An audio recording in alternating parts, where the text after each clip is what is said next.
Hate speech को लेकर supreme court ने सभी राज्यों को नोटिस जारी किया है। सुप्रीम कोर्ट में आज इस मामले में सुनवाई हुई। जस्टिस संजीव खन्ना की बेंच के सामने सुनवाई के दौरान एएसजी वीएस नटराजन ने यह कहा कि 28 राज्यों ने अब तक अपने जवाब दाखिल किए हैं।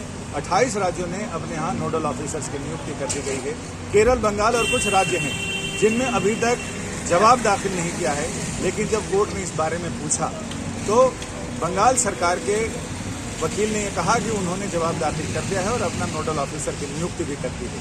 केंद्र सरकार ने सुप्रीम कोर्ट को बताया कि उन्होंने 11 अक्टूबर को इस मामले में सभी राज्यों के सचिवों की, मुख्य सचिवों की बैठक बुलाई थी, जिसमें कोर्ट के आदेश को बताया गया और ये बताया गया कि किसी भी राज्य में अगर हेट स्पीच को लेकर कोई ऐसी घटना होती है, पहले तो उसे रोकने के लिए क्या इंतजाम किए गए हैं, साथ ही अगर कोई घटना हो जाती है तो उसमें कैसी कार्रवाई की प्रक्रिया क्या है, आपने क्या प्रक्रिया तय की है, उसके बारे में स्टेटस रिपोर्ट दाखिल करें।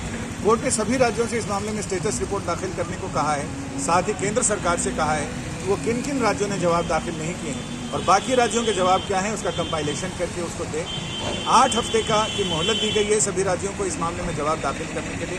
5 फरवरी को अगली तारीख तय की गई है, यानी अगली तारीख पर कोर्ट ये देखेगा कि बाकी राज्यों ने क्या क्या जवाब दाखिल किए हैं और जिन राज्यों ने अगर नोडल अधिकारी की नियुक्ति नहीं की है तो आखिर क्यों, उसके पीछे वजह क्या है, उन सारी चीज़ों को कोर्ट देखेगा और उसमें आगे जवाब दाखिल करेगा। यानी कुल मिलाकर आज की सुनवाई महत्वपूर्ण थी और आगे 5 फरवरी की सुनवाई इससे भी ज़्यादा महत्वपूर्ण होगी। संजय शर्मा, दिल्ली, आज तक।